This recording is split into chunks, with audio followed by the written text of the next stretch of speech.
એવો આપણે mega seminar કર્યો, બરાબર છે. 3-4 દિવસ પહેલા આવ્યા હતા ત્યારે મેં બધાના મોઢા જોયા હતા અને બધાના મોઢા કેવા હતા.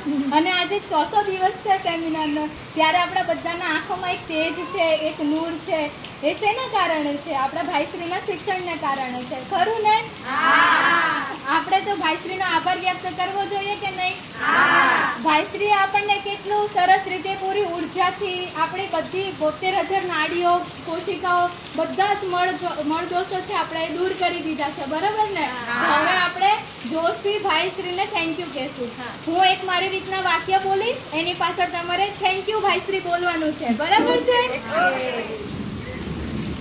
અમારી અનંત જન્મોની નિંદર ઉડાડી થેન્ક યુ ભાઈશ્રી.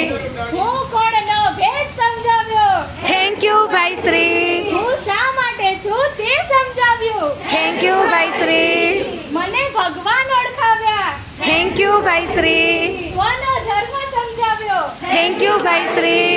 શ્વાસ લેતા શીખવાડ્યું થેન્ક યુ ભાઈશ્રી. જમતા શીખવાડ્યું થેન્ક યુ ભાઈશ્રી. ચાલતા શીખવાડ્યું થેન્ક યુ ભાઈશ્રી. સાક્ષી બનતા શીખવાડ્યું થેન્ક યુ ભાઈશ્રી. મારા વિચારો અને ઇઝમ શું છે તે સમજાવ્યું થેન્ક યુ ભાઈશ્રી. ધ્યાન કરતા શીખવાડ્યું થેન્ક યુ ભાઈશ્રી. રુદ્રાભિષેક કરાવીને હું જ શિવ છું તે સમજાવ્યું thank you Bhaishri. Human system સમજાવી થેન્ક યુ ભાઈશ્રી. ખરી સ્વતંત્રતા સમજાવી થેન્ક યુ ભાઈશ્રી. નબળાઈને દૂર કરવાની ચાવીઓ આપી થેન્ક યુ ભાઈશ્રી.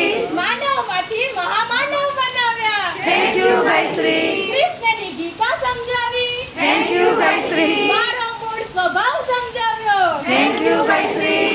અમને જીવતા શીખવાડ્યું થેન્ક યુ ભાઈશ્રી.